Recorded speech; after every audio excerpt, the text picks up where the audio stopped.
घाटंजी तालुक्यातल्या मुक्ती गावातल्या जया वानखेडेंचं पदवीपर्यंत शिक्षण झालंय। ग्रामीण जीवनोन्नती आणि टाटा ट्रस्टमध्ये त्यांनी मत्स्य व्यवस्थापक या पदावर 3 वर्ष काम केलं। या काळात त्यांनी स्वतःच्या शेततळ्यात मत्स्य व्यवसाय विकसित केला। शेतकऱ्यांशी संपर्क आल्यानंतर त्यांनी मत्स्यबीज पुरवठ्याच्या कामातली संधी ओळखली आणि त्यावर काम सुरू केलं। महिलांनी सुद्धा मत्स्यपालनाकडे वळणं गरजेचं आहे।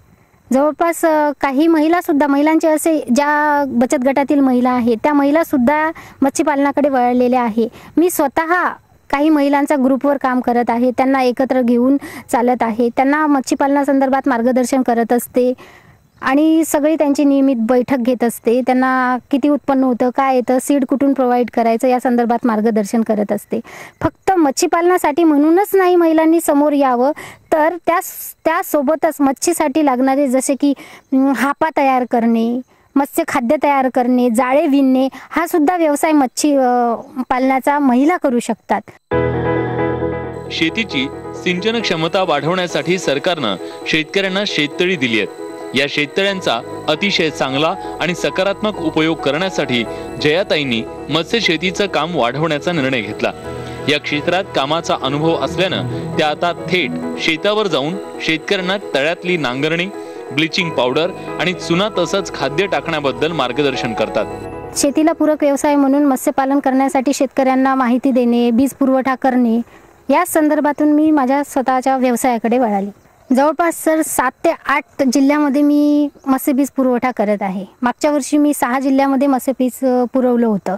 जसं की काम करत असताना सुरुवातीला MSRLM आणि त्यानंतर टाटा ट्रस्टमध्ये मी 3 वर्ष जवळपास 3 वर्ष 2 याच्यामध्ये काम केलेलं आहे।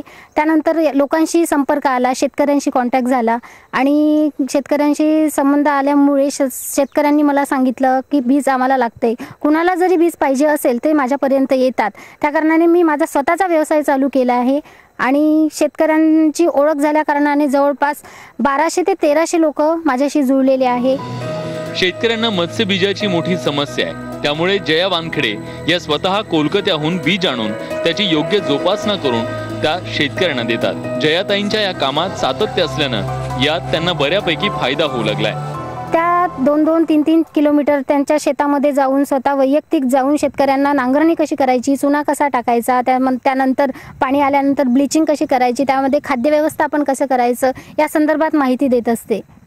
शेतकऱ्यांचे मला कॉल येतात, मॅडम कशा पद्धतीने खाद्य टाकायचं, किती दिवसाला टाकायचं, तसे मी त्यांना स्वतः माझ्या मोबाईलवरून मेसेज पाठवत असते। दर 15 दिवसांना त्यांना मी मेसेज पाठवते की तुम्ही या टाईमला या अशा गोष्टी झाल्या पाहिजे। महिलांनी पुढाकार घ्यावा म्हणून त्यांना सुद्धा जया वानखेडे प्रशिक्षण देत आहेत। या कामात काही पुरुष शेतकरी देखील पुढे सरसावलेत। ओलिता करता म्हणून मला स्टॉक साठा करण्यासाठी शेततळ करायचं होतं आणि ते मी केलं कृषी विभागामार्फत। आणि आता मग ह्या पाण्याचा आणखी काय उपयोग होऊ शकतो, तर मध्यंतरी आपल्या तालुक्यामध्ये भरपूर शेततळी झाली आणि त्याच्यामध्ये अनेक शेतकरी मत्स्य व्यवसायाकडे वळले। त्याच दरम्यान माझी जया मॅडमशी भेट झाली, त्यांच्याशी बोलणं झालं आणि आपण पण हा व्यवसाय करावा असं मला वाटलं। विदर्भात 7 जिल्ह्यातील शेतकऱ्यांशी संपर्कात राहून त्यांना मत्स्य व्यवसायाबद्दल प्रोत्साहन देणं, त्यासाठी प्रत्येक शेतकऱ्याच्या शेततळ्यावर जाऊन त्यांना प्रशिक्षण देणं हे जिकिरीचं काम जया वानखेडे चिकाटीनं करतायत। त्यांचं कार्य नक्कीच प्रेरणादायी आहे। भास्कर मेहरे, न्यूज 18 लोकमत, यवतमाळ।